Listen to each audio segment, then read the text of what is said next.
Bona tarda a tothom i gràcies per ser-hi aquí amb aquesta nova xerrada. Ara ja entrarem amb aquesta les 4 darreres xerrades.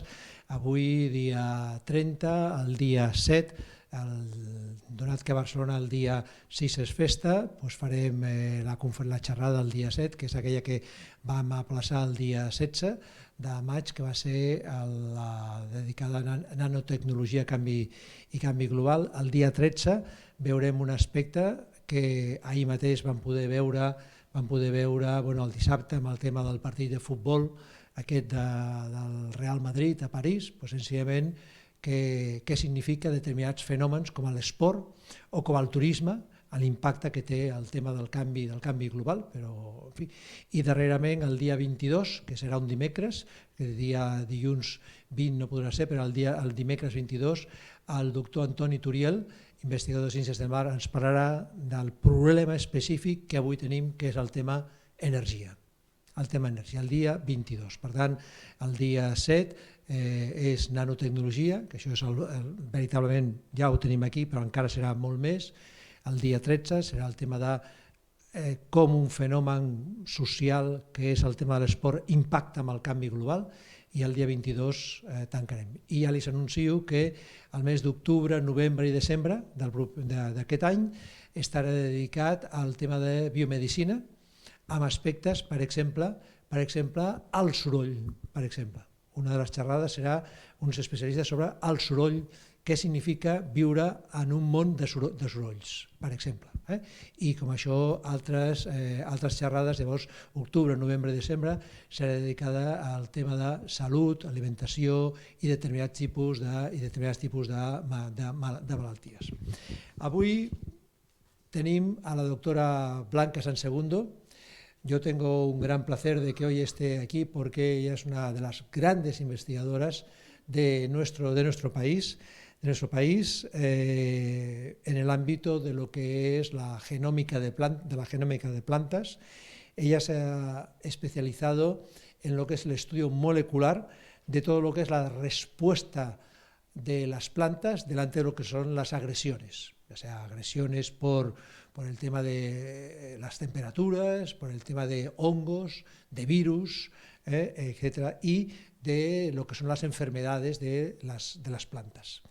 Ella ha publicado más de un centenar de artículos de investigación, ha dirigido más de 20 tesis doctorales y ha liderado numerosos proyectos nacionales e internacionales. Ella trabaja en el Centro de Investigación en Agrigenómica, que, como he explicado en otras ocasiones, es realmente un proyecto, el gran proyecto de investigación en agrigenómica que hay en Cataluña y que posiblemente que haya en España, en el que por primera vez en la historia, académica, grupos de investigación de una universidad, en este caso la Universidad de Barcelona, dejan su universidad para irse a trabajar al campus de la Universidad Autónoma de Barcelona, básicamente para contribuir a un proyecto. Este proyecto del Centro de Investigación en Agrigenómica es un proyecto que es CSIC, Generalitat de Catalunya, Universidad Autónoma de Barcelona, Universidad de Barcelona. Y por lo tanto, esto es un pool, es una concentración de esfuerzos institucionales, políticos, económicos y evidentemente sobre todo científicos. Entonces, la doctora Sansegundo, ella participa en un programa que es el programa de respuestas de las plantas al estrés, y concretamente está en un grupo de investigación que es la respuesta inmunitaria de las plantas a las infecciones por patógenos o, por ejemplo, contra todo lo que es la protección de las plantas contra el tema de péptidos antimicrobianos. Bueno. Y entonces este programa de investigación, pues como digo, lo que tiene fundamentalmente es cómo las plantas responden a ese estrés, a esos estrés, ya sea a través de respuestas fisiológicas, a través de respuestas bioquímicas y demás, y cómo, de alguna manera, pues en los ciclos biológicos delante de lo que son patógenos, pueden ser virus, pueden ser hongos y demás. Entonces, en este pasado mes de noviembre de 2021, pues sencillamente la doctora Sansegundo, pues sencillamente fue una de las personas que lideró, que organizó un proyecto que fue un simposio que fue el 18º Simposio Internacional de Genómica Funcional del Arroz. Ella está especializada en el arroz, y estaba centrado este simposio, que es la primera vez que se celebra en España, la segunda vez que se celebra en Europa, y hemos de tener en cuenta que el arroz es el cereal, es la planta que más se consume a nivel alimentario de todo el mundo. Sabemos que, sobre todo América, es el tema del maíz, en lo que es Europa, Oriente Medio, una parte de África, una parte importante de África es el tema de los cereales, trigo, cebada, etcétera, mijo, etcétera, pero en todo lo que es sudeste asiático, etcétera, el arroz es fundamental. Pues muy bien. Entonces nos encontramos que en este simposio, pues lo que fue el objetivo fue estudiar cómo está respondiendo el arroz delante de esta situación en la que estamos en estos momentos. Una situación que en las regiones mediterráneas se caracteriza por tres aspectos. El primer aspecto es sencillamente por el aumento de la salinidad de los suelos. Dos, por el hecho de que cada vez nuestros suelos pues sencillamente tienen un estrés hídrico, es decir, cada vez nuestros suelos tienen menos agua, y tres, pues por la incidencia de las plagas.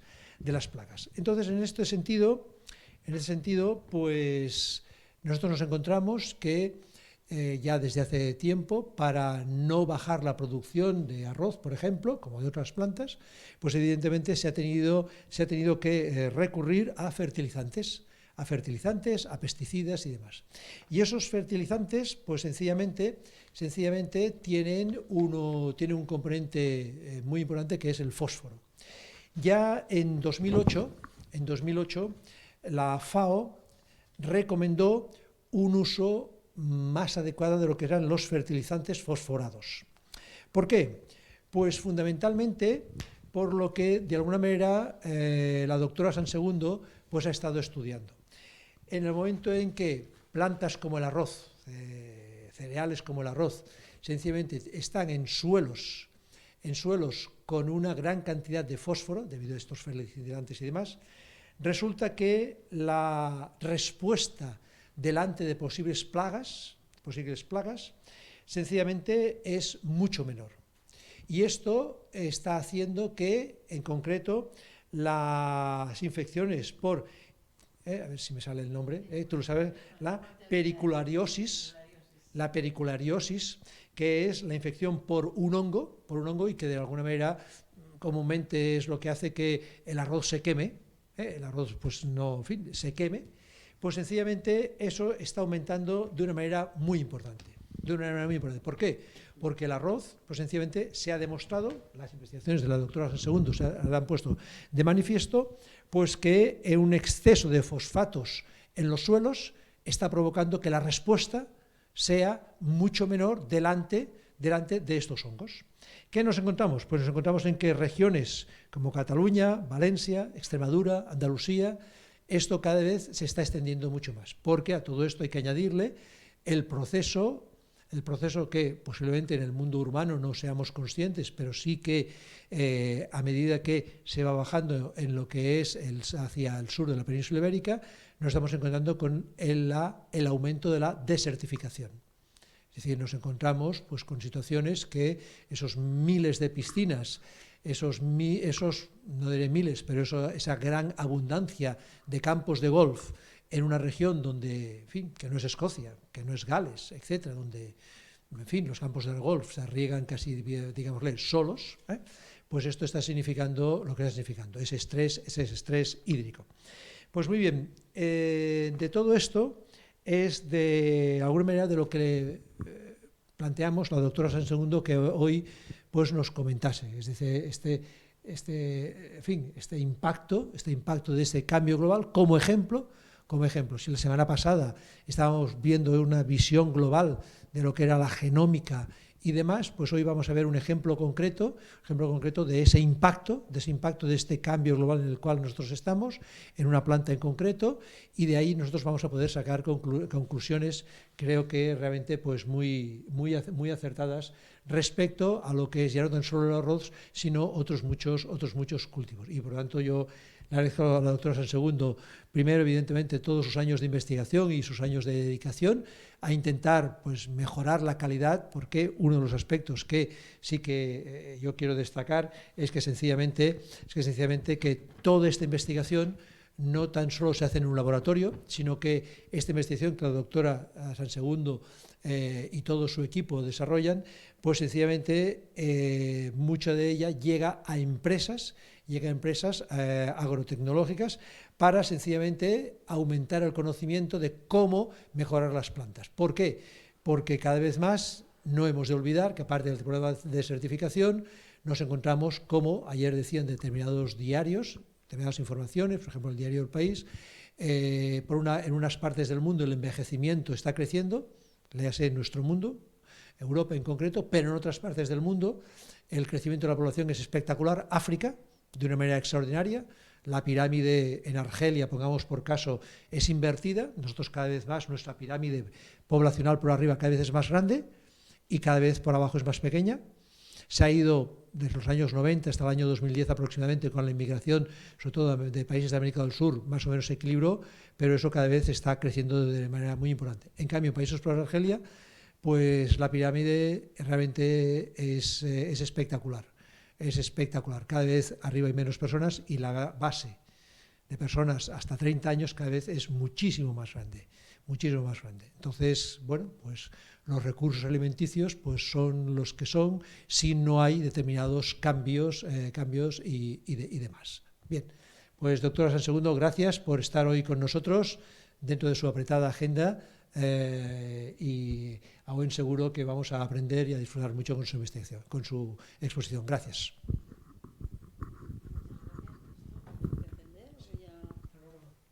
Vale, muchas gracias por esta excelente presentación. Y no sé, me parece que me has atribuido demasiados méritos, no sé, pero bueno. En fin, yo quiero agradecer también a las personas que están hoy presentes en esta charla por su interés en la temática que nos ocupa hoy, que lleva por título el impacto del cambio climático en el cultivo del arroz. Este es un tema de investigación en el que nosotros en el laboratorio llevamos ya bastantes años trabajando. Somos un laboratorio típicamente de biología molecular, de genética molecular, pero que nos complementamos y colaboramos con investigadores de otra institución, que es el IRTA, que son especialistas en la parte agronómica, en la parte agraria. Por lo tanto, yo creo que el resultado de esta colaboración que hemos establecido entre nuestros grupos de investigación ha sido bastante positiva y una parte de nuestras investigaciones las voy a presentar en esta charla. El problema es que yo tengo las diapositivas en inglés, pero hablaré en castellano todo el rato. Es bien sabido que el arroz es un cultivo muy versátil. Podemos encontrar campos de arroz en zonas geográficas muy diferentes, desde la zona tropical hasta zonas más de la zona más del Mediterráneo, por ejemplo. Podemos encontrar arroz que se cultiva a nivel del mar o también en altitudes, en montañas con altitudes de hasta 2.000 metros. Y también una peculiaridad del cultivo del arroz, es que se utilizan diferentes métodos para su cultivo, como son el cultivo inundado, que es el que estamos todos acostumbrados en Europa. En España y en el resto de Europa el cultivo del arroz se hace en campos inundados, pero no es así en toda la geografía. En Asia hay zonas donde se cultiva en tierra, en zonas donde se cultiva también en condiciones de inundación, o en zonas pues, que se nutren del agua de las lluvias y nada más. Es decir, que durante muchos años de domesticación el arroz se ha adaptado a zonas geográficas muy variables. Es bien sabido que el arroz donde se cultiva en mayor cantidad es en la zona asiática. Yo creo que podrán ver el puntero, ¿no? Sí. Vale. En la zona asiática, sobre todo China y la India y toda la zona del sudeste asiático, es donde más producción de arroz encontramos. El cultivo del arroz está sometido a diferentes factores de riesgo, debidos todos asociados al cambio climático, como son la reducción en la disponibilidad de agua, precisamente el arroz necesita mucha agua para su cultivo, lo que pone en riesgo el crecimiento normal de la planta debido a la sequía o a las épocas de poco aporte de agua. También, debido al cambio climático, nos encontramos con episodios cada vez más frecuentes de tormentas intensas que provocan inundaciones y que en aquellas zonas donde el arroz no se cultiva en condiciones de inundación, pues suponen un riesgo adicional porque la planta queda sumergida. Un efecto generalizado a nivel global, a nivel mundial, es el aumento de las temperaturas, lo cual está favoreciendo que enfermedades que antes no estaban presentes en algunas zonas geográficas en este momento se encuentren presentes, que vayan apareciendo nuevas enfermedades por este desplazamiento que se está observando. Y un efecto muy importante y muy negativo para el cultivo del arroz es la salinización. Debido a los niveles del mar están subiendo, y las aguas que se utilizan para el cultivo del arroz cada vez están más contaminadas. Todo esto supone riesgos importantes para el cultivo del arroz. En Europa, el arroz se cultiva preferentemente en la zona mediterránea, en la cuenca mediterránea. Italia es el mayor productor de arroz, produce casi el 50% de la producción europea. Y en España somos el segundo país productor de arroz a nivel europeo. En España se encuentran diferentes zonas productoras de arroz, como son la zona de Andalucía, cerca del Coto de Doñana, la zona de Extremadura y las zonas más tradicionales donde se ha venido cultivando arroz desde siempre, como son en el Delta del Ebro o en la Albufera de Valencia. En Francia tenemos la región de la Camarga, donde se cultiva bastante arroz. Entre Francia y Portugal pues representan los países que después de España tienen mayor producción de arroz, y luego ya nos encontramos con Grecia y con otros países del este que tienen producciones minoritarias pero que también están cultivando arroz. En Cataluña, concretamente, el arroz, la producción de arroz se centra en la zona del Delta del Ebro, y en la zona de Pals también hay una pequeña área de producción de arroz, pero fundamentalmente tenemos el arroz en el Delta del Ebro.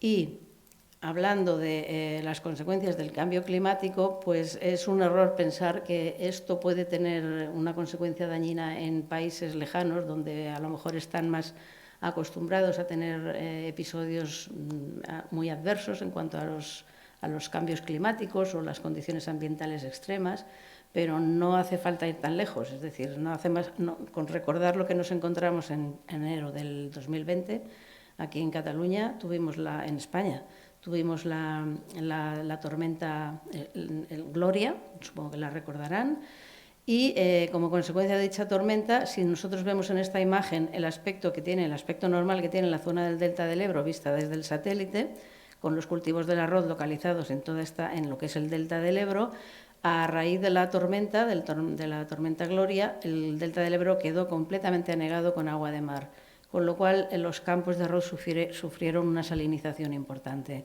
Entonces, esto es simplemente un ejemplo para concienciarnos de que los riesgos que van asociados al cambio climático no están lejos, no están en China, no están en la India, que es donde hay más cambio de arroz, que los tenemos también en casa.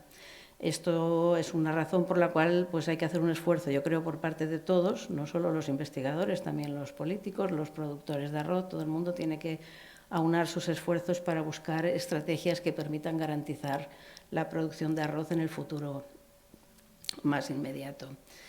En Europa, ya ha comentado un poquito Luis Calvo las problemáticas que hay en el cultivo del arroz, pero hay una que es muy particular del arroz que la distingue de todos los demás cereales, y es que requiere mucha agua. Esto es una desventaja desde el punto de vista de que es un factor de riesgo muy importante para mantener el cultivo del arroz de cara a los próximos venideros años, en los cuales se supone que la disponibilidad de agua no va a mejorar, sino que más bien va a empeorar.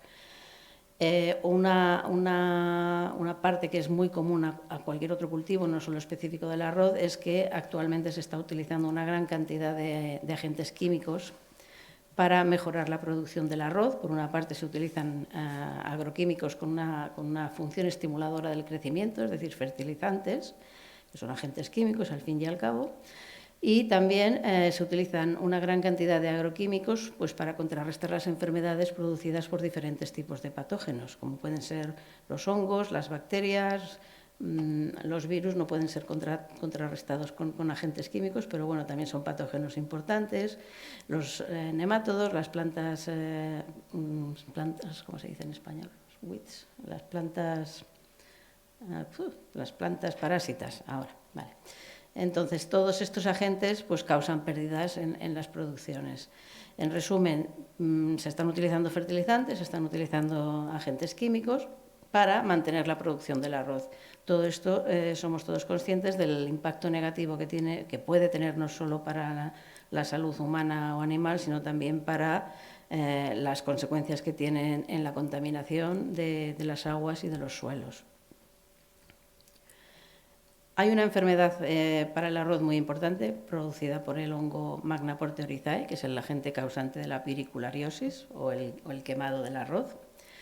Esta enfermedad que produce un hongo se encuentra o se puede detectar este hongo en todos los países allí donde se cultiva el arroz. Estas zonas con puntitos amarillos indican la presencia del hongo en los países donde se cultiva arroz, es decir, es una enfermedad de distribución mundial. Es la enfermedad producida por hongos más importante para el arroz, por la gran capacidad de destrucción que tiene, en pérdidas económicas por pérdidas de producción. Y además también fue elegido hace unos años como el patosistema de arroz con este hongo fue elegido como el modelo de estudio más interesante para estudiar enfermedades en plantas, no solo por el punto de vista de interés científico, sino también por la importancia económica que tiene el poder conocer cómo se desarrolla esta enfermedad precisamente para combatirla mejor. En el laboratorio lo que hacemos es utilizar un hongo al cual hemos etiquetado para que produzca una proteína verde, de manera que el hongo lo podemos seguir, el proceso de infección lo podemos seguir en el tejido de la planta de arroz. Esto sería la espora del hongo que germina y produce este tubo germinativo hasta llegar a un punto en el cual forma una estructura que le permite penetrar e interiorizarse en el tejido de la planta, en la hoja. Vemos aquí el hongo creciendo por la superficie de la hoja de la planta y a medida que va pasando el tiempo y va penetrando las capas inferiores del tejido, pues va destruyendo la hoja de la planta de arroz. Hasta las 48 horas, como pueden ver aquí, el hongo ya está prácticamente colonizando todas las capas superiores de la hoja. Y al cabo de los 3 días ya el hongo ha entrado dentro de la hoja y ha salido, ha hecho el recorrido inverso, ha entrado, ha salido y al salir ya en la parte superior produce todas estas estructuras, las hifas, que son las que producen las esporas, que son las que se transmiten a las plantas vecinas, con lo cual la enfermedad se distribuye rápidamente, es una progresión muy rápida y la única manera de contrarrestarla es mediante tratamientos químicos repetitivos, es decir, no sirve un tratamiento por cosecha, sino que hay que mantener los tratamientos periódicamente. Podemos pensar en diferentes estrategias que nos permitan mejorar la resistencia de la planta de arroz a esta enfermedad, a este hongo. Aquí he indicado algunas, que son las más representativas, no son estas las únicas, pero son las más comentadas. Una posibilidad es el desarrollo de nuevas variedades mediante cruzamiento tradicional de 2 variedades para introducir la característica de resistencia. La única manera de que esta estrategia sea efectiva y duradera es introducir mediante piramidado diferentes genes de resistencia, porque este hongo tiene la mala particularidad de que se adapta muy rápidamente a la introducción de un gen de resistencia, es capaz de adaptarse tan rápidamente que la resistencia que confiere un único gen se rompe, desaparece al cabo de 2 o 3 años. Por lo tanto, actualmente lo que se persigue es introducir genes de resistencia en variedades que sean susceptibles para aportarles la resistencia, pero varios a la vez. Esto es un proceso muy largo que lleva muchos años, pero es efectivo. Y en esto también se han desarrollado pues, estrategias actuales para hacer el seguimiento mediante marcadores moleculares que aceleran el proceso, pero aún así sigue siendo un proceso muy, muy largo. Otra estrategia consiste en hacer tratamientos de las plantas mediante agentes que sean capaces de estimular su propia defensa, es decir, de autoprotegerse, pero siguen siendo tratamientos. Otra manera es mediante el control o la adecuación de las prácticas del cultivo, que incluyen pues, diferentes aspectos de tipo agronómico, la utilización de fertilizantes, la utilización de fitosanitarios. También, y veremos a lo largo de esta charla, que cabe la posibilidad de conferir resistencia a la planta de arroz mediante modificaciones génicas, modificaciones en plantas transgénicas. Sin embargo, la polémica está ahí servida. El tema de las plantas transgénicas de momento es un tema vetado por legislación. Si bien las plantas transgénicas pueden ser resistentes, de momento no pueden ser comercializadas y no son una solución aplicable a día de hoy en Europa, por lo menos. Aquí he puesto aparte, porque desde mi punto de vista no pueden considerarse como plantas transgénicas, pero hay estrategias dirigidas para la edición genómica, que permiten modificar genes de interés y esto puede permitir que la planta sea resistente a la infección por patógenos. Es lo que habrán probablemente oído comentar en medios de comunicación, la tecnología de edición génica mediante CRISPR-Cas9. Y por último, digamos, el juego, el balance o la interacción de las plantas con otros microbios también puede ser beneficioso para proteger a la planta frente al patógeno, frente a la piriculariosis.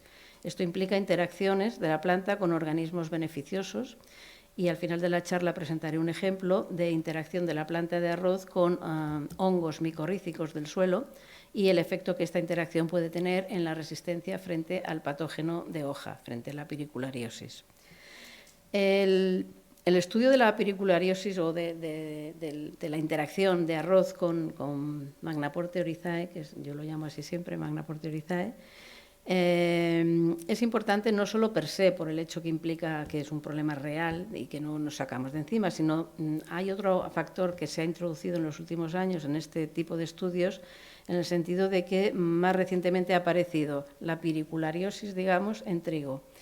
Esta enfermedad está amenazando seriamente porque lleva los mismos pasos a nivel de distribución que como empezó la piriculariosis de arroz. Por lo tanto, como enfermedad emergente de riesgo para los próximos años, yo creo que la piriculariosis en trigo va a ser un tema, digamos, que necesitará un esfuerzo importante para evitar, por lo menos para evitar que lleguemos a una situación tan negativa, tan desastrosa como la que tenemos ahora en arroz con este hongo. Y tendríamos que aprovechar los conocimientos que hemos adquirido en arroz para poder adelantar o para poder bloquear la progresión de la enfermedad en trigo. Para entender un poquito las estrategias que se han utilizado en nuestro laboratorio para proteger a la planta de arroz frente al patógeno, doy aquí unos conceptos básicos de lo que son los mecanismos de defensa de las plantas.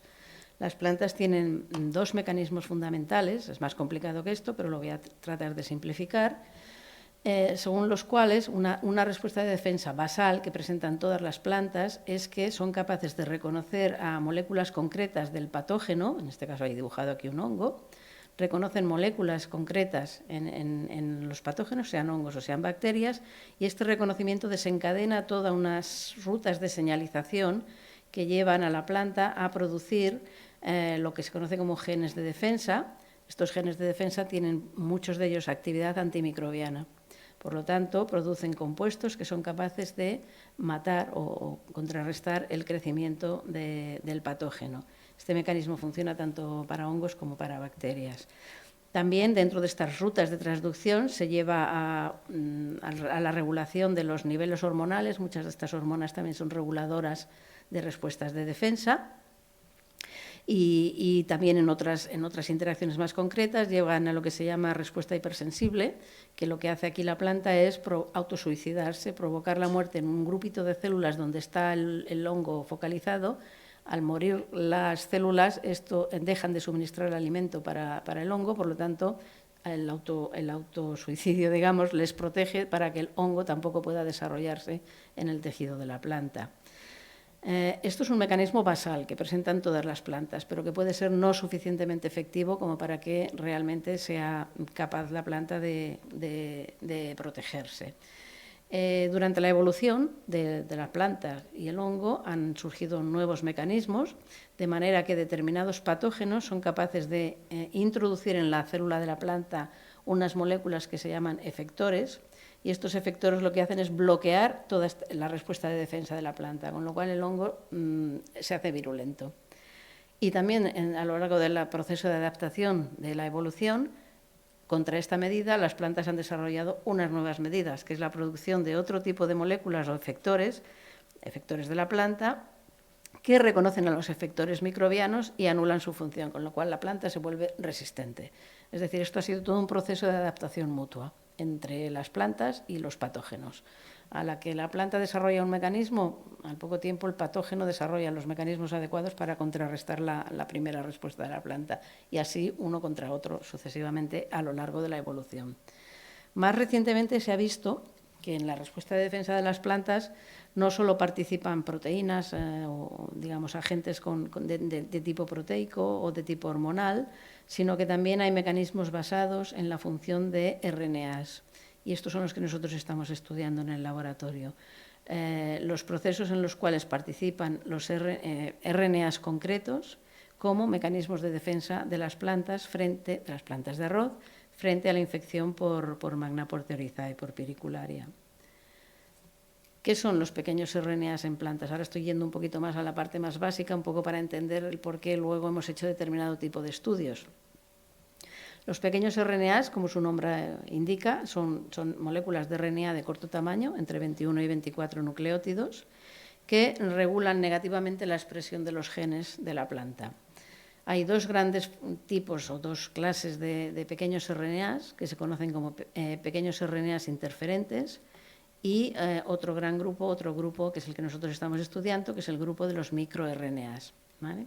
Los microRNAs lo que hacen es, estas secuencias cortitas de RNA reconocen moléculas o tránscritos de genes X, el gen que sea, y este reconocimiento lo que hace es dirigir o bien el corte del tránscrito para la proteína, que codifica para la proteína que está diseñada, o bien inhibe la traducción de esta proteína. Por lo tanto, regulan negativamente la expresión de un gen X, el que sea su diana. Otros tipos de pequeños RNAs tienen una función más de regulación transcripcional. Lo que hacen es unirse al DNA y evitan la replicación del gen. Por lo tanto, son funciones muy asociadas a determinados tipos o subclases de pequeños RNAs, pero nosotros nos vamos a centrar en los microRNAs porque tienen unas características muy particulares. Estos pequeños RNAs, los microRNAs, se transcriben como cualquier otro tránscrito de la célula, como una molécula precursora larga de RNA, y esta es una característica propia de los microRNAs. Se trata de una única molécula que es capaz de adoptar esta estructura en horquilla. De manera que en una parte muy importante de la molécula se establece esta doble cadena, ¿vale? Entonces, mediante dos procesos sucesivos de actividad de una ribonucleasa, se van recortando los bordes de la molécula, el borde de aquí y el borde de aquí, y se genera un dúplex, un dúplex de un microRNA y su cadena complementaria. Normalmente la cadena complementaria es degradada, pero hay casos en los cuales los dos componentes del dúplex son funcionales y reconocen a genes dianas diferentes. Esta molécula de RNA ya procesada, que se llama el microRNA maduro, es el que reconoce el tránscrito del gen diana y por complementariedad de secuencia, o sea, es un reconocimiento de apareamiento de bases. Y este reconocimiento, que se produce en un complejo bastante más complicado, el complejo RISC, determina que el tránscrito del gen diana sea cortado, por lo tanto se anula la función o se inhiba su traducción. En definitiva, estamos bloqueando la función de un gen diana con un microRNA de 21 nucleótidos, no necesitamos nada más. En un momento determinado, nosotros nos planteamos hacer estudios para ver de qué manera microRNAs, estas moléculas de pequeños RNA reguladores, pueden tener una función en la resistencia a enfermedades y también en relación al aporte de nutrientes, es decir, de qué manera podrían estar funcionando como nudos de conexión entre el estrés producido por nutrientes, concretamente por fosfato, también hemos trabajado con hierro, pero hoy hablaré nada más del fosfato, y la resistencia a Magna por Teorizae. ¿Esto por qué? Porque los microRNAs, al ser tan pequeñitos y tener esta capacidad de regular la expresión génica, son muy versátiles.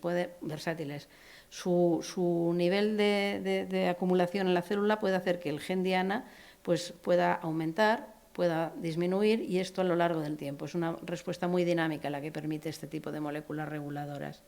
Entonces nos planteamos estudiar esta posible función de microRNAs como elementos de interconexión en la respuesta de defensa de las plantas en condición de estrés nutricional, concretamente estrés por fosfato. Estos estudios, aquí lo he puesto un poco por curiosidad, tienen interés per se por el modelo que representan, pero también porque arroz es la especie modelo que se ha elegido como modelo para estudios de genómica funcional en monocotiledóneas, que son todos los cereales. Se conoce muy bien todo el genoma de muchísimas variedades de arroz, se conoce el genoma del hongo, de la piricularia, por lo tanto las herramientas las tenemos todas plenamente caracterizadas. Y el conocimiento que podamos adquirir en arroz, con su interacción con este patógeno, pues es trasladable a cualquier otro cereal. Sobre todo, como he comentado antes, sería muy interesante poder extrapolar todo esto a la piricularia del trigo. ¿Por qué nos planteamos este tipo de estudios? En el campo, los agricultores saben desde siempre que el aporte de nutrientes es muy importante o está muy relacionado con la incidencia de las enfermedades. Estos son aspectos que en el campo se saben desde siempre, pero que no se sabe a nivel molecular, no se puede dar una explicación molecular a esto, y eso es lo que nosotros intentamos averiguar, conocer por qué lo que está pasando en campo, digamos, podemos explicarlo, podemos conocer cómo funciona, y de esta manera podremos un poco anticiparnos o modular un poco en un futuro que las plantas puedan ser más resistentes. En condiciones de deficiencia por estrés hay una evidencia, hay una consecuencia importante, y es que la planta normalmente se desarrolla con mucha peor fitness, tiene un porte mucho más poco capaz de responder a un ataque por patógeno. Está debilitada, digamos, cuando no hay nutrientes disponibles. Y eso sucede cuando el campo tiene muy poca fertilidad, en campos muy pobres. Pero el otro extremo, es decir, cuando sobrefertilizamos el campo, también podemos tener un riesgo para la enfermedad. Y esta es la situación, lamentablemente esta es la situación en la mayoría de los campos actualmente. A lo mejor para contrarrestar un efecto de deficiencia de nutrientes, lo que hemos estado haciendo durante años es sobrefertilizar el campo. Y esto, o porque el suelo, digamos, tiene algún nutriente, pero no está en forma que no está disponible para que la planta lo pueda absorber. Como consecuencia, pues, sistemáticamente se utilizan fertilizantes en el campo. Por lo tanto, tanto la deficiencia como el exceso pueden representar un problema cuando consideramos la incidencia de enfermedades. Un poco porque afectan lo que comentaba, el estado fisiológico o metabólico de la planta, que la planta al estar debilitada puede tener menor capacidad de responder a la situación de infección, pero también la disponibilidad de nutrientes puede ayudar a que el hongo, si el hongo dispone de más nutrientes, puede ser más virulento. Por lo tanto, es un juego, es un balance entre las dos partes y la función que haga cada parte contra el otro. En un estudio inicial que hicimos para encontrar microRNAs, que son esas moléculas pequeñitas, reguladoras de la expresión génica, hicimos un estudio para identificar qué microRNAs del arroz concretamente se encontraban alterados cuando la planta se encontraba infectada por el hongo.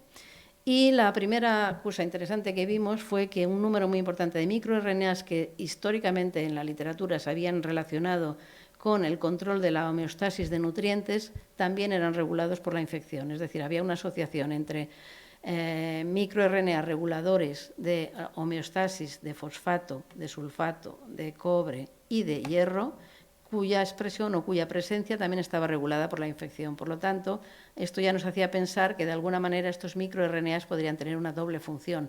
no solo en relación a la homeostasis de nutrientes, sino también en relación a la defensa de la planta. Y así fue como entramos en todo este tipo de estudios. Esto es un esquema complejo, no hace falta que entre en los detalles, pero es un poco para dar la base de los estudios posteriores que presentaré. Se sabe muy bien que cómo las plantas, sobre todo en Arabidopsis y también en arroz, este es el dibujito de Arabidopsis, este es el dibujito de arroz, como las plantas en una situación de deficiencia de fosfato son capaces de adaptarse. Es lo que se llama la respuesta de hambre por fosfato. Lo que no conocemos es cómo las plantas se adaptan al exceso de fosfato. Eso todavía está bastante desconocido. Probablemente es porque las plantas a lo largo de su historia han tenido que buscarse, digamos, la manera de adaptarse a condiciones de deficiencia. Pero todavía no les ha dado tiempo a adaptarse a las condiciones de exceso a las que estamos sometiéndolas actualmente. Hay muchos estudios hechos en Arabidopsis, pero claro, Arabidopsis no es arroz. Eso hay que tenerlo claro. Entonces, lo que sí que sabemos es que cuando la planta percibe que tiene poco aporte de fosfato, aumenta la acumulación de este microRNA cortito, el microRNA 399.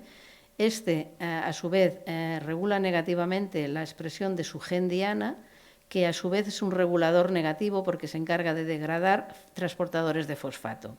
Es decir, ¿qué pasa? En una situación en la cual el microRNA sea muy abundante, esté muy presente, su gen diana disminuye, pero los transportadores de fosfato aumentan, ¿vale? Entonces, al aumentar los transportadores de fosfato, la planta adquiere más fosfato del suelo. O sea, la relación directa es más microRNA, más captación de fosfato por parte de la planta. Existe otra vía también de regulación de homeostasis del fosfato, en la cual participa otro microRNA, que también fue identificado en los estudios anteriores nuestros. En este caso, este microRNA regula un transportador de fosfato de vacuola y se encuentra regulando la homeostasis del fosfato a nivel intracelular, la distribución de fosfato entre el citoplasma y la vacuola. Entonces, nosotros nos pusimos a estudiar un poco la función de estos dos microRNAs concretos y de sus genes diana correspondientes, el 399 y el 827, en relación a la capacidad de la planta de adquirir fosfato del suelo y de defenderse frente a la infección por el hongo, por Magna Porteurizae. Empezando por el primer microRNA, por el 399, lo primero que vimos es que cuando nosotros sobreexpresamos en plantas de arroz transgénicas este microRNA, aquí tenemos líneas transgénicas que tienen más acumulación del microRNA con respecto a una planta normal, que no lo detectamos casi, se regula negativamente la expresión de su gen diana y, en consecuencia, aumenta el contenido de fosfato en las diferentes líneas transgénicas. Es decir, más microRNA, menos gen diana y más contenido de fosfato.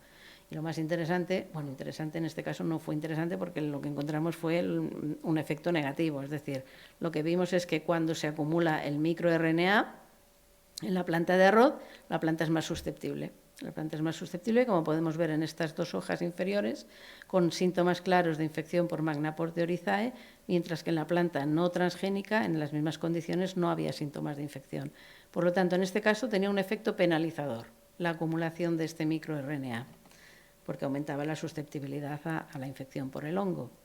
¿Qué pasa cuando hacemos una estrategia similar para el otro microRNA? Para este hay evidencias en la literatura de que no funciona de la misma manera en Arabidopsis y en arroz. Son mecanismos diferentes. Como en arroz no se conocía nada, pues nos pusimos a estudiar un poco lo que pasaba cuando alteramos los niveles de acumulación de este microRNA en relación a la resistencia a la infección.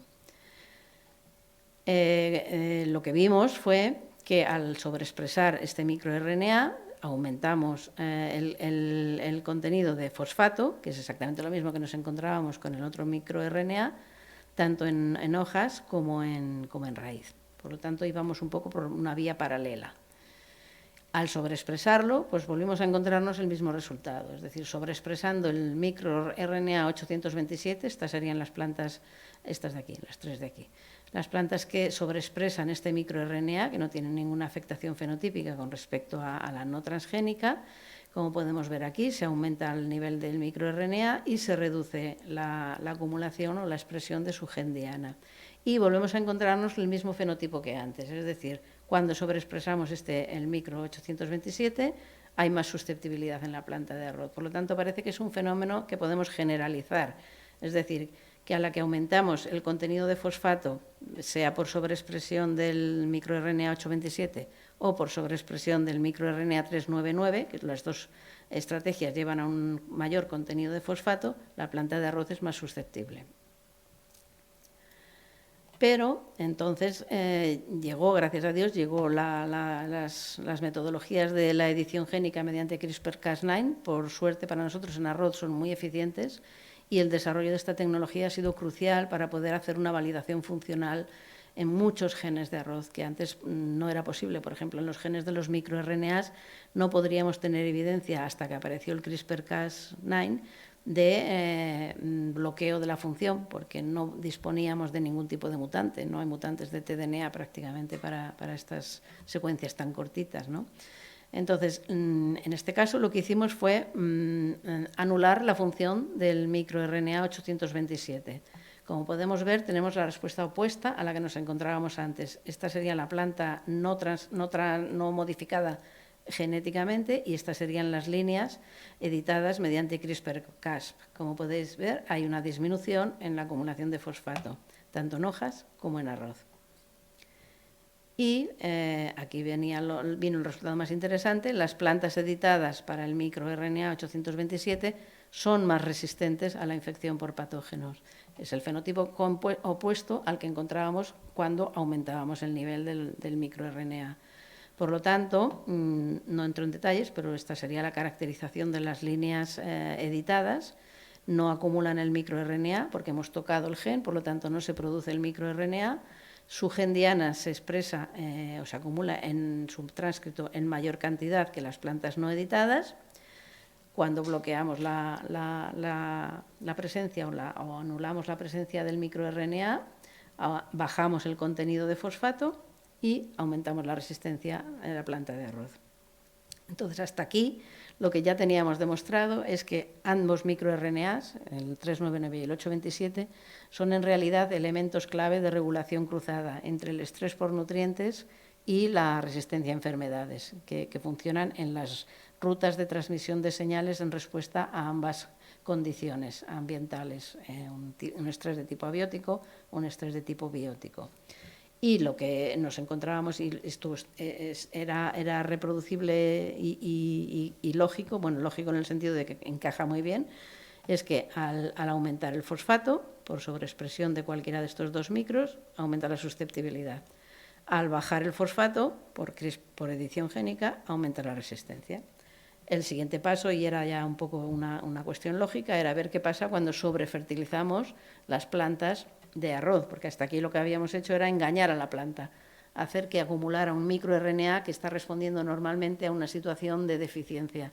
Nosotros la engañábamos sobreacumulando ese microRNA como si la planta estuviera en una situación de deficiencia que no era real, pero que la planta la engañábamos y hacía un poco la respuesta que se espera de cuando la planta no tenía fosfato disponible.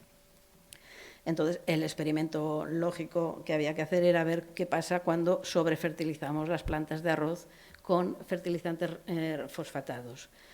Y como podemos ver aquí, estas serían tres condiciones de aporte de fosfato en las plantas, desde una condición baja, una condición que llamamos suficiente y otra condición que hemos llamado alta. Como podemos ver aquí, el contenido de fosfato aumenta en relación al aporte de fosfato en la fertirrigación de las plantas. Y lo más importante en este experimento fue ver la respuesta de la planta cuando estaba infectada por la piricularia, por el hongo. Como podemos ver, la respuesta fue muy clara. En la condición de alto contenido de fosfato, la respuesta de la planta fue ser más sensible a la infección. Coincidía exactamente con los resultados que teníamos antes mediante sobreexpresión o mediante edición génica. Entre suficiente y bajo no hay una diferencia muy importante, pero sí que nos llamó muchísimo la atención el que cuando la planta está sobrefertirrigada, con un aporte superior al normal de fosfato, se hace más sensible a la infección por el patógeno. Esto lo pudimos asociar a nivel molecular mediante el estudio de marcadores de defensa, que lo que pasa es que cuando hay una mayor aporte de fosfato, que sería, estos son 3 tiempos diferentes de infección. Nos centramos en el tiempo central, a las 48 horas después de infectar con el hongo, a mayor aporte de fosfato, que sería esta zona de aquí, bajo, suficiente y alto, hay una menor respuesta en la producción de la proteína, de la expresión del gen PBZ1, que es un marcador típico que indica que la planta se está defendiendo. En este caso, a más fosfato, menor capacidad de la planta para protegerse, lo cual coincide con el fenotipo de susceptibilidad que teníamos en el tratamiento con fosfato. La situación hasta ese momento era, y es, que, la manera de aumentar el fosfato en la planta de arroz tiene el mismo efecto si hacemos una sobrefertirrigación, como si hacemos una sobreexpresión de estos microRNAs que he comentado. Todo ello lleva a un aumento en el contenido en la planta del fosfato, ¿vale? Entonces, ¿qué está pasando actualmente en campo? Que se están utilizando fertilizantes para optimizar la producción, para aumentar la producción. Es el objetivo de utilizar los fertilizantes, optimizar la producción. Pero al mismo tiempo lo que estamos haciendo es aumentar la incidencia de la infección. Con lo cual, estamos obligados a utilizar más tratamientos con fungicidas. Todo esto es un círculo vicioso, ¿no? Quieres aumentar la producción, utilizas fertilizantes, pero al mismo tiempo tienes que utilizar fungicidas porque aumentas la susceptibilidad a la infección. Entonces es un ¿cómo se dice eso? Que se muerde la cola. ¿Vale? Y esto no es algo nuevo, esto es algo que, digamos, los agricultores, pues de alguna manera ya lo venían observando, pero no sabían por qué pasaba todo esto. ¿Y aquí qué ha pasado? Nada. Y no es tampoco exclusivo del fosfato. Ya hace bastantes años, bueno, en el 2013, se encontró que la sobrefertilización con compuestos nitrogenados también aumenta la susceptibilidad a la infección por el hongo. Entonces, estamos haciendo una serie de usos, unas prácticas culturales que habría que reconsiderar en un marco de tiempo relativamente cercano. En cambio, cuando utilizamos la edición génica para anular la función de un microRNA, en este caso del 827, podemos disminuir el contenido de fosfato en la planta y aumentamos la resistencia, con lo cual nos podemos evitar en gran manera el tratamiento con fungicidas. Y aquí es donde entra ya la polémica. ¿Las plantas editadas genéticamente son transgénicas o no son transgénicas?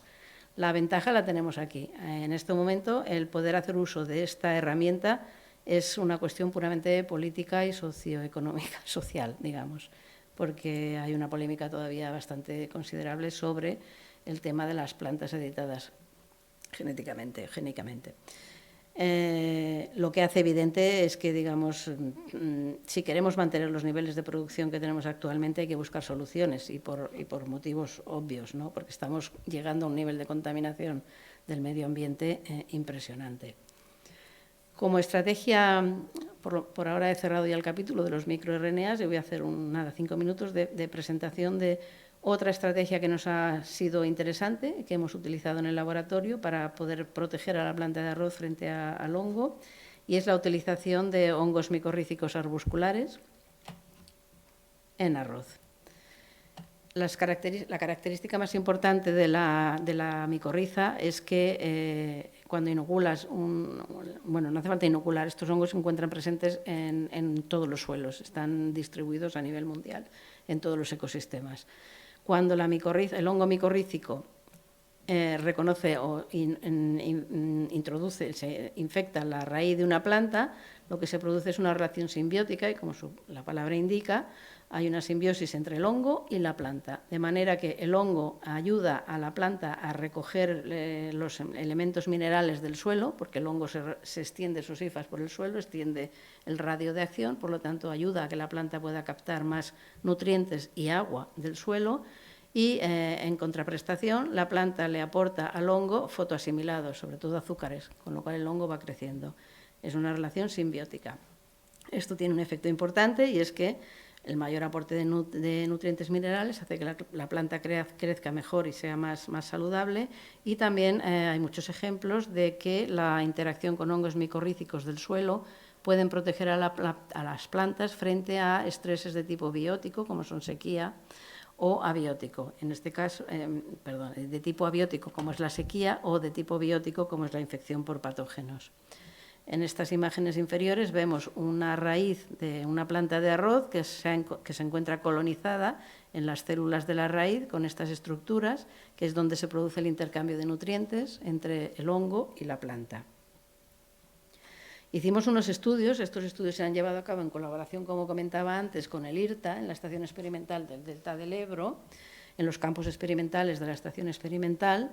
Hicimos un estudio de inoculación de diferentes variedades que son cultivadas no solo en España, sino también en Europa, porque esto estaba hecho en el marco de un proyecto internacional.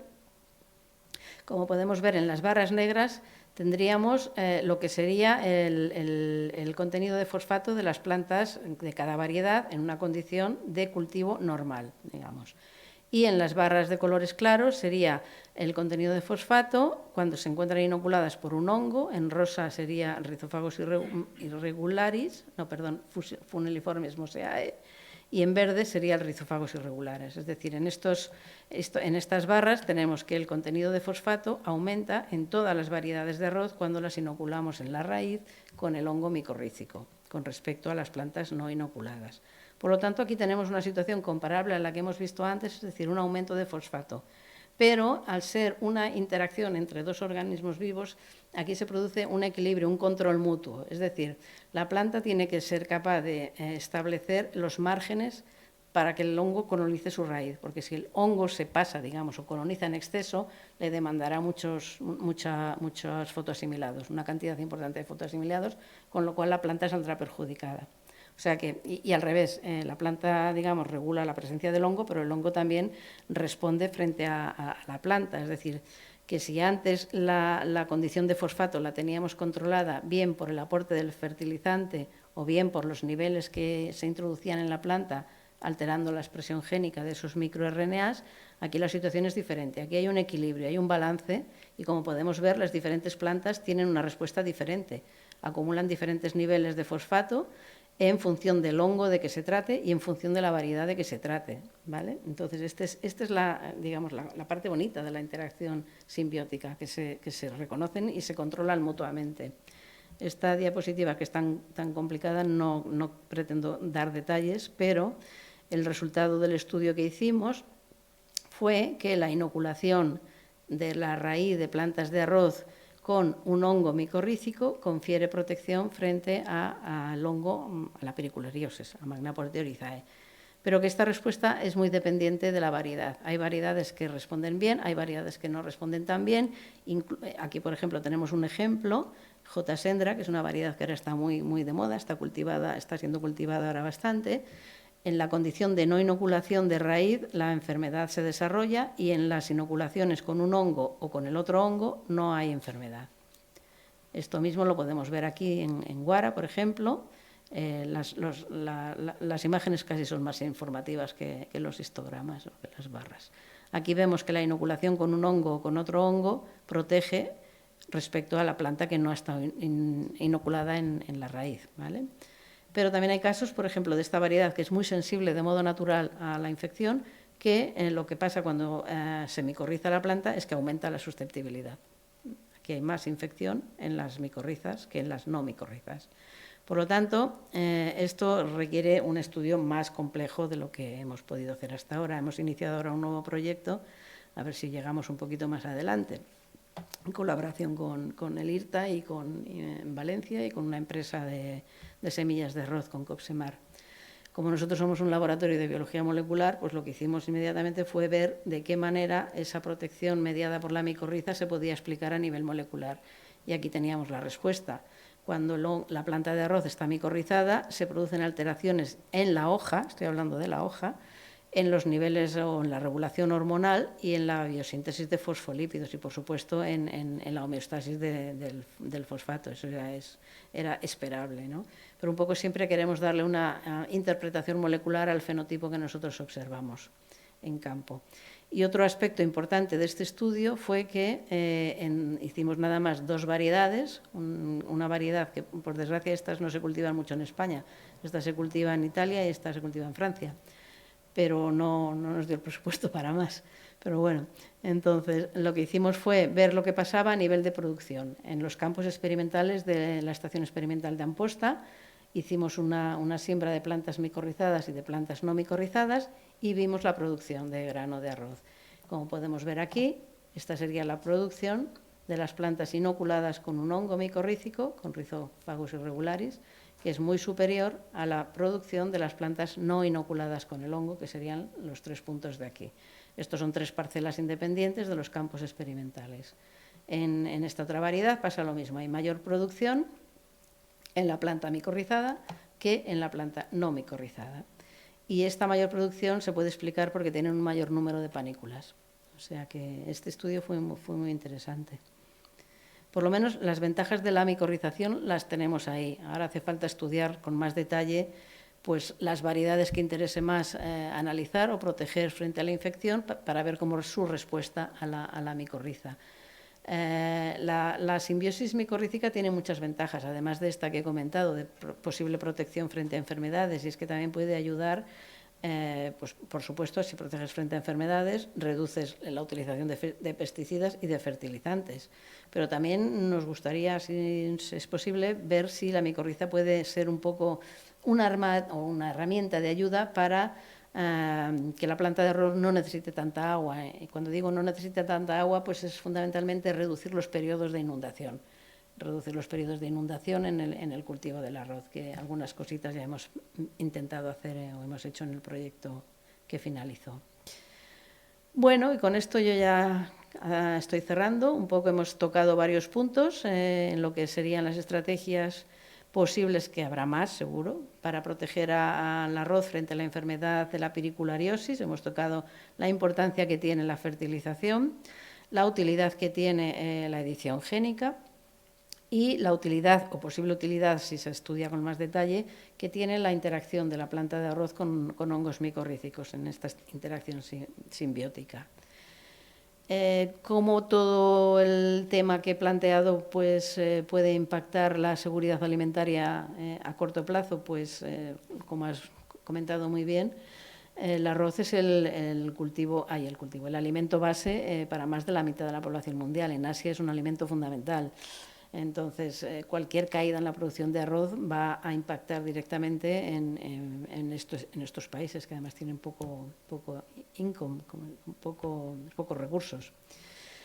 Las estimaciones que hay hoy en día es que la población mundial aumentará en un 35% para el 2050, y todo esto se tiene que combinar con que cada vez hay menos disponibilidad de tierra o de superficie para la agricultura, pues por las ciudades, la contaminación de los suelos, la contaminación de las aguas, todo esto se tiene que combinar, es decir, aumento de población y reducción de suelos para el cultivo. A esto hay que añadir que la Unión Europea pues, está legislando ya desde hace unos años para reducir el uso de agentes químicos, de tratamientos en campo. Por lo tanto, todos estos factores se tienen que compatibilizar en un futuro inmediato, yo diría, ¿no? Y todo apunta a que tenemos que aunar fuerzas, como he dicho al principio, para el desarrollo de estrategias sostenibles para poder mantener, si no aumentar, la producción del arroz.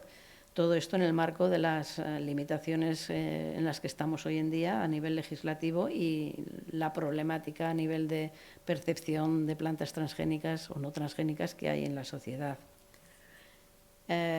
Para poder avanzar en estos objetivos es esencial, y eso es un poco nuestra aportación, nuestro pequeño granito de arena, es esencial conocer de mejor manera, por ejemplo, cómo las plantas se defienden frente a la infección por los hongos. Cuanto mejor conozcamos estos procesos, mejor podremos nosotros buscar variedades resistentes, mejor podremos hacer que sean más resistentes, y para eso necesitamos hacer uso de todas las herramientas biotecnológicas que tenemos hoy en día a nuestra disposición.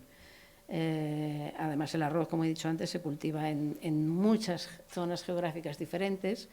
Estos estudios tienen que estar adaptados a la zona geográfica en concreto, no se cultivan las mismas variedades de arroz aquí que en la India.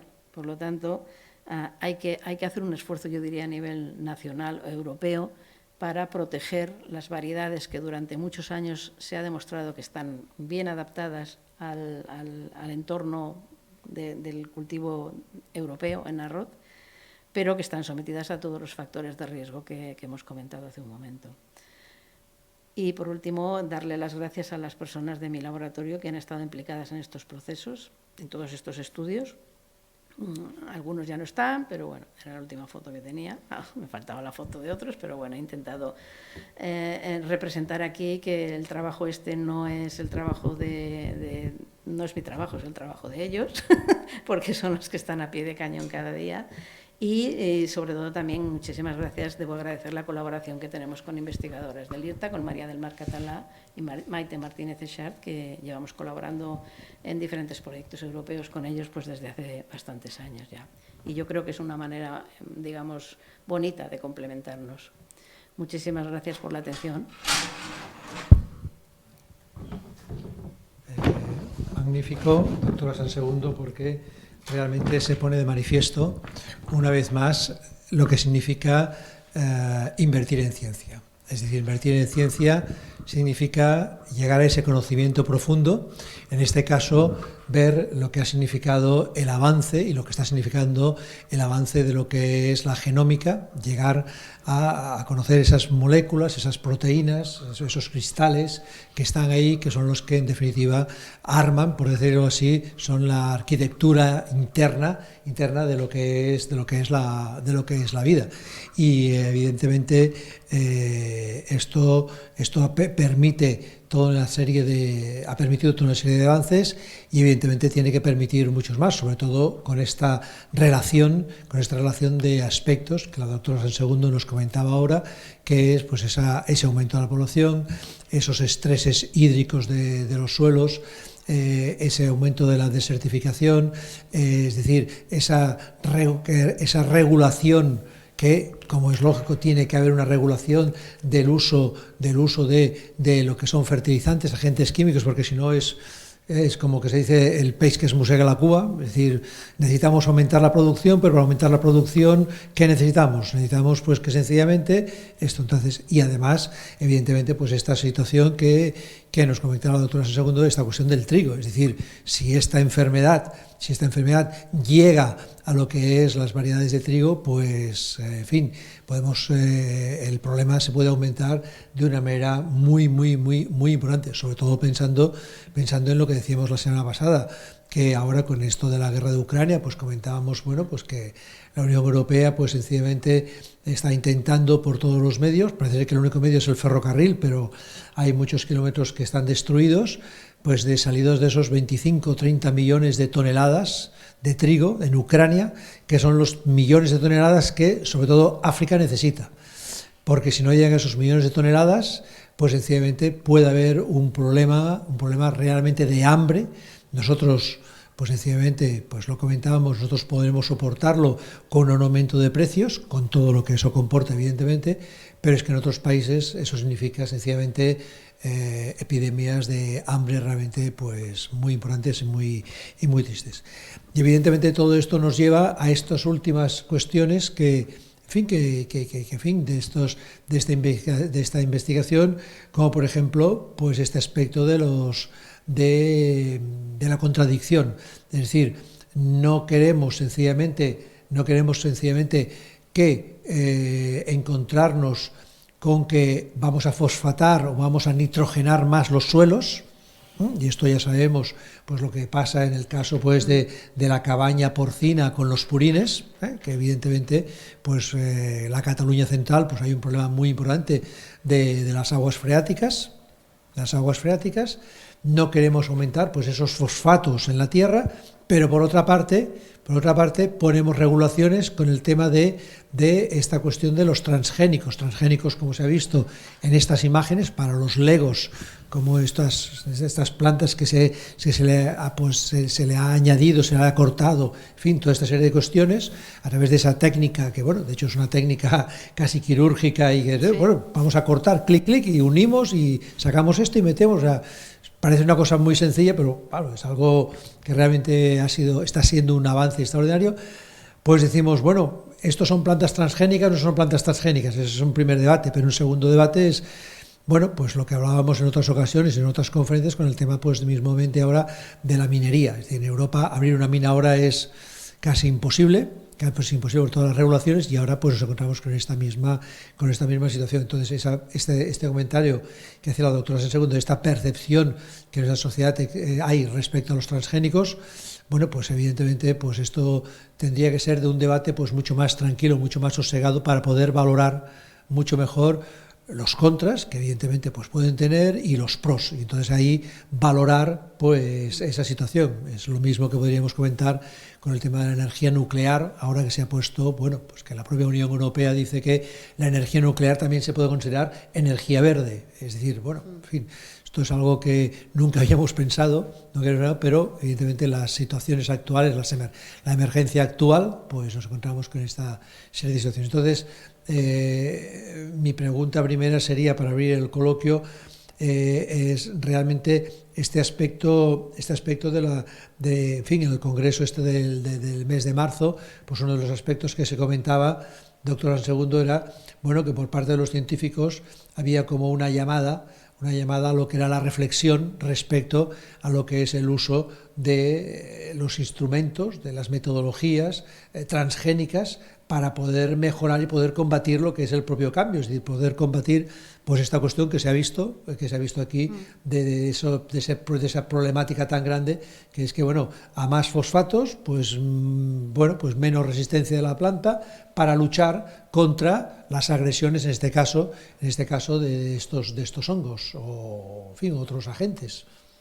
Sí, bueno, el dilema aquí está en que, digamos, la percepción de las plantas transgénicas que existe actualmente quizás se refiere más a las plantas transgénicas que se desarrollaron hace 30 años, no ahora. La ciencia ha evolucionado mucho desde el origen de las transgénicas, ¿no? Entonces, existen métodos para hacer una expresión en transgénicas de una manera controlada, de una manera regulada. Puedes hacer que el transgen, llamémosle, se exprese allí donde tú quieres, nada más, por ejemplo, cuando hay una hoja infectada, pues que se exprese nada más ahí, pero siguen siendo transgénicas. El problema hoy en día es que la edición génica por CRISPR-Cas no se puede decir que son transgénicas, no son transgénicas, claro. No son plantas transgénicas. Lo que pasa es que están reguladas por la misma normativa, porque el proceso para obtener una edición génica implica un primer paso de transformación. Esa primera planta que se produce sí que es transgénica, pero en la descendencia se pierde el DNA extraño que tú has entrado en la planta. Por lo tanto, la descendencia ya no es una planta transgénica. Es la misma planta que a lo mejor le hemos quitado una letra del DNA, un nucleótido. Y eso hace que un gen ya no sea funcional o lo que sea, ¿no? El efecto es ese. Pero en las descendentes ya no son transgénicas. El problema es ese, que están sometidas a la misma legislación que las plantas transgénicas. Hasta que lo reconozcan que no son transgénicas, estamos así. Y la prueba es que no hay método, no hay manera para distinguir una planta editada mediante CRISPR-Cas de una planta mutada naturalmente, claro, en el campo. No hay una metodología que nos permita decir esta viene por una edición génica y esta viene por una mutación natural de campo. Y por mutaciones naturales de campo tenemos muchísimas. Todas las coles que hay en el mercado son mutaciones naturales. Esas mismas mutaciones nosotros las podemos introducir mediante CRISPR, si quisiéramos, si no existieran ya de modo natural, ¿no? Pero es imposible hoy en día distinguir una planta de arroz o de lo que sea que haya sido editada mediante CRISPR-Cas de una planta que haya mutado en el campo. Eso te dice que no es una transgénica. En cambio, las que han sido mutaciones naturales no están sometidas a la legislación de transgénicos. Ese es el dilema que tenemos hoy en día. Porque a nivel, por ejemplo, de Parlamento Europeo, esto se ha debatido, tiene información. Sí, los países tienen sus posturas. Ahora mismo Inglaterra, que ya no está ligado a la Comunidad Europea, ya está empezando a producir plantas editadas por CRISPR-Cas. O sea que es una cuestión política, meramente. Hay países que están muy en contra. En España nosotros estamos creciendo maíz transgénico, pero no para consumo propio, para exportación. O sea, lo crecemos, pero no lo consumimos. Son decisiones puramente políticas. Francia son muy antitransgénicos, claro, y anti todo. Sí, sí. Entonces es una cuestión de tiempo, pero es una pena que perdamos este tiempo cuando podríamos ser un poco más prácticos y poder sacar más rentabilidad al avance de la ciencia con respecto a lo que es la adaptación de la legislación al avance de la ciencia.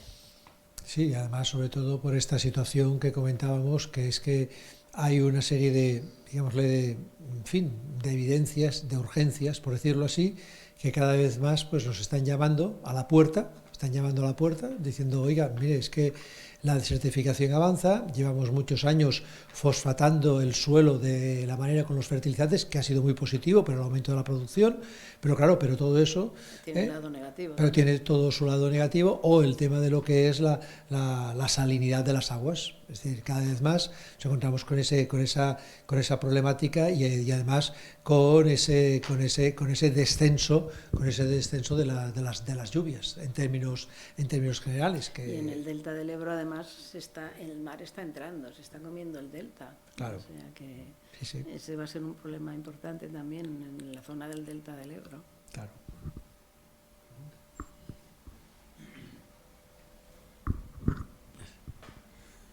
Bona tarda. Gràcies. Tota l'estona hem parlat de l'arròs com l'aliment bàsic, no? En según qué sociedades. A raó de l'arròs com a aliment han sortit molts articles que a l'hora de cuinar-los, sí. Per exemple, diuen que l'arròs ve amb sobrecàrrega d'arsènic. Eso depende de dónde se crezca. I després que l'arròs com a cereal, com a gra, també porta molta càrrega de les saponines. Això, a nivell culinari, té tractament? Es pot minimitzar? Gracias. Bueno, lo del arsénico, esto es una línea de trabajo también que se lleva en un grupo de investigación en Madrid, precisamente. El problema del arsénico y la acumulación del arsénico en el grano del arroz está localizado, si no recuerdo mal, en la zona de Pakistán, sí, al lado de la India. Allí sí que tienen un problema porque son suelos que están muy, muy ricos y entonces se acumula en el grano. En la zona europea no existe este tipo de problema, no es frecuente, o sea que no sé de dónde habrá salido el tema de que pueda haber un riesgo por el arsénico en los granos. Probablemente si algún agricultor está utilizando unas prácticas de fertilización que no son las normales, pues puede generar algún tipo de problema, pero no está oficializado, digamos, ¿no? Lo otro que era, lo de las saponinas. Las saponinas yo no lo sé, la verdad es que desconozco lo que las saponinas pueden estar haciendo si es que llegan al grano, pero lo que sí que es curioso porque el Departamento de Agricultura y Cambio Climático de la Generalitat, y la Generalitat de hecho llevaba unos años haciendo experiencias en la zona del delta del Ebro para contrarrestar la salinidad, y una de las cosas que encontraron o que vieron que podía estar controlando, no es la salinidad, es el cargol poma.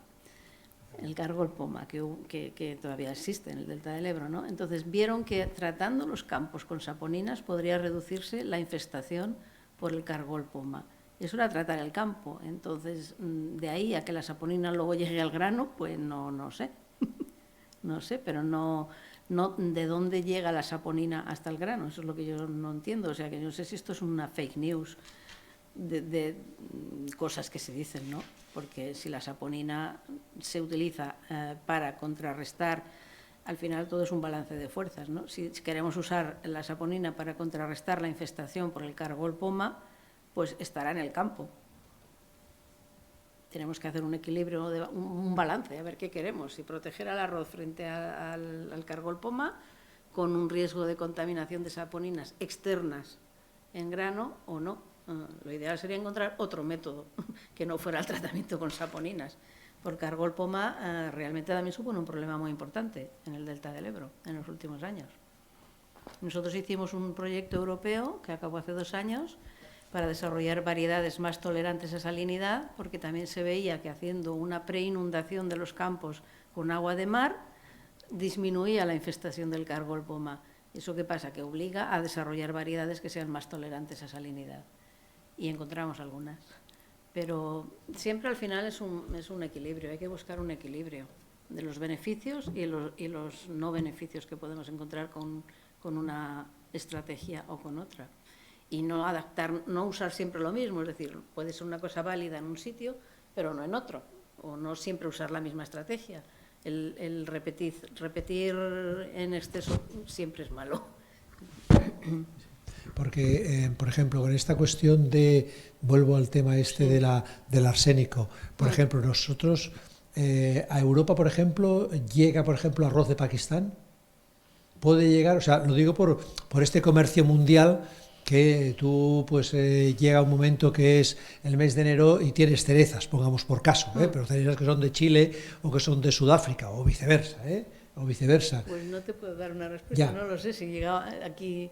Lo que sí que te puedo decir es que también con el IRTA de la Estación Experimental del Delta del Ebro hicimos hace 2 o 3 años pruebas para ver la producción de variedades locales del Delta del Ebro haciendo sistemas de riego diferentes, con cultivo inundado como es lo tradicional o alternando periodos de no inundación con periodos de inundación y estudiar el efecto de esa diferente práctica de riego en la presencia de arsénico, por ejemplo, en los granos de arroz, porque en función del sistema de crecimiento que utilices, la planta puede transportar más o menos elementos minerales al grano.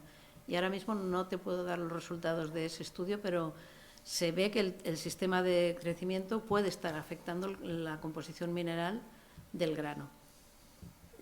No me acuerdo ahora en qué dirección, pero sí que esta parte del trabajo era la parte de un grupo inglés y no recuerdo ahora mismo los resultados, pero sí que veíamos que según el tipo de crecimiento, con cultivo inundado continuo o con cultivo alternativo inundación, no inundación, se varía la composición mineral del grano.